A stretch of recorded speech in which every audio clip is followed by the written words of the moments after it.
بسم اللہ الرحمن الرحیم۔ السلام علیکم۔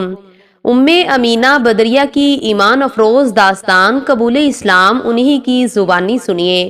وہ کہتی ہیں کہ میرے والد کا تعلق تھائی لینڈ سے تھا۔ وہ پیدائشی لحاظ سے مسلمان تھے لیکن عملی طور پر ان کا اسلام سے کوئی تعلق نہ تھا، جبکہ میری والدہ بدھ مت تھی اور والد صاحب سے شادی کے وقت مسلمان ہوئی تھی۔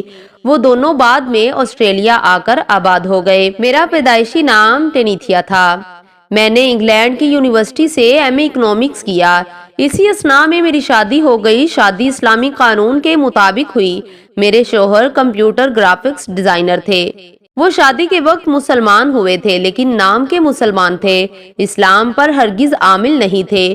میرے باپ بھی نام کے مسلمان تھے اور انہیں دین کے بارے میں کچھ معلوم نہ تھا، نہ انہوں نے ہمیں کچھ بتایا۔ یہی وجہ تھی کہ ہم بھی دین سے مکمل طور پر عاری تھے۔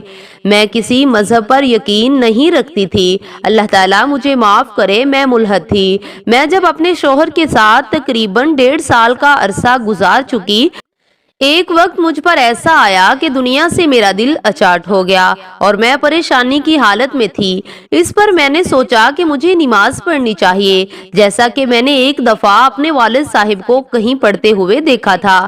لیکن جب میں نے اپنے شوہر کو اس کے بارے میں بتایا تو اس نے اس بات کا بہت برا مانا۔ اس نے کہا، نعوذ باللہ، کوئی اللہ واللہ نہیں ہے اور نہ ہی نماز وغیرہ کچھ ہے۔ دری اثنا میرے والدین وفات پا گئے تھے۔ تقریباً 7 سال پہلے آسٹریلیا کی نیو ساؤتھ ویلز اسٹیٹ کے شہر کی ایک چھوٹی سی مسجد میں گئی جو کہ غیر ملکی مسلم طلباء کے لیے تعمیر کی گئی تھی۔ وہاں سے میں نے انگلش ترجمے والا قرآن مجید پڑھنے کے لیے مستعار لیا۔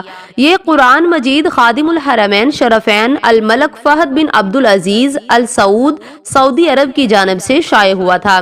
میں اسے گھر لے جا کر محض اس کی ورق گردانی کر رہی تھی کہ سورہ یاسین کی ان آیات کا ترجمہ میرے سامنے آیا جن میں چاند اور سورج کی حرکت کے بارے میں سائنسی انداز میں بیان کیا گیا ہے، اور سورج اپنے معین راہ پر گردش کر رہا ہے۔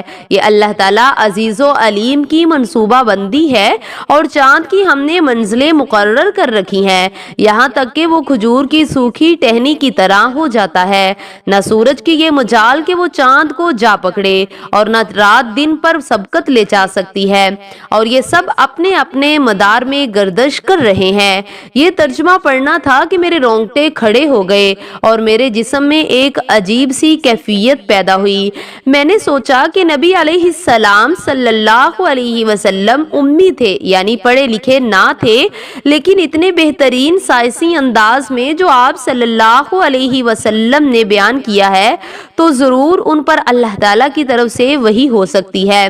بس اس لمحے میرے دل کی دنیا بدل گئی اور میں نے اللہ کی کتاب قرآن عظیم الشان کا مطالعہ اور اس میں غور و فکر شروع کر دیا۔ میں جب بھی اسلامی تعلیمات کا مطالعہ کرتی ہوں، پہلے اپنے سابقہ عمل پر اللہ تعالیٰ سے استغفار کرتی ہوں اور پھر ان پر پورا عمل کرنے کی کوشش کرتی ہوں۔ میں قبول اسلام کے بعد مسجد میں جاتی رہی۔ شروع میں پردہ نہیں کرتی تھی، پھر جب نمازیوں نے مجھے بتایا یہ گناہ ہے تو اس دن سے میں نے اپنے گھر جا کر اسقاف لیا اور پہننا شروع کر دیا۔ نیز اسلام کا گہرائی سے مطالعہ کرنے لگی۔ میں نے خاصی کوشش کی کہ میں اپنے شوہر کو اسلام کے بارے میں قائل کر سکوں، لیکن وہ نہ مانا، حالانکہ میری اس سے بیٹی بھی پیدا ہو چکی تھی۔ آخر میں نے اسے کہا کہ یا تو اسلام قبول کر لو یا مجھے چھوڑ دو۔ تب اس نے مجھے طلاق دے دی اور مجھ سے اور میری بیٹی سے دستبردار ہو گیا۔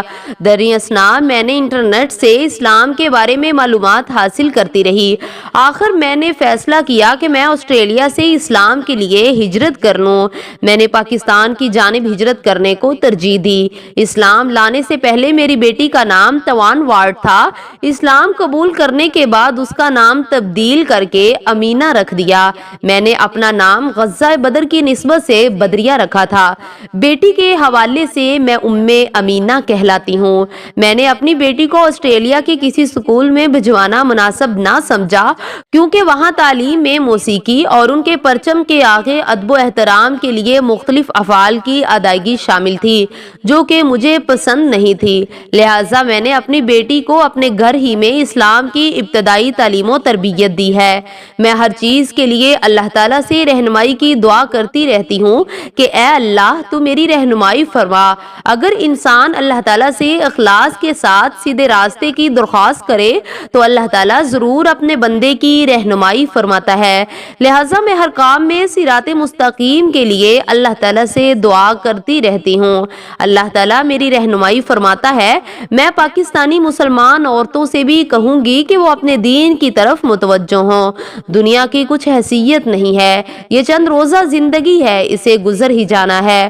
اگر یہ حقیقت سمجھ لی جائے تو مال جائیداد ان سب کی حقیقت انسان پر آشکار ہو جاتی ہے، اس لیے ان کو چاہیے کہ صحیح معنوں میں اسلام کو بطور دین قبول کریں اور رسم و رواج سے ہٹ کر اس پر عمل کرنا چاہیے۔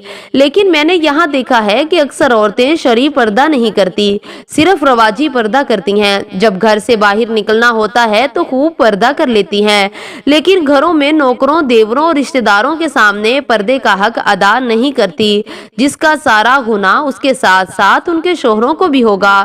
میں ان سے یہی کہوں گی کہ وہ اپنے اللہ کی طرف رجوع کریں، انشاءاللہ ان کا یہ عمل دنیا اور آخرت کی کامیابی کے لیے اجر کا ذریعہ ہوگا۔ امید کرتی ہوں کہ آپ کو ویڈیو اچھی لگی ہوگی۔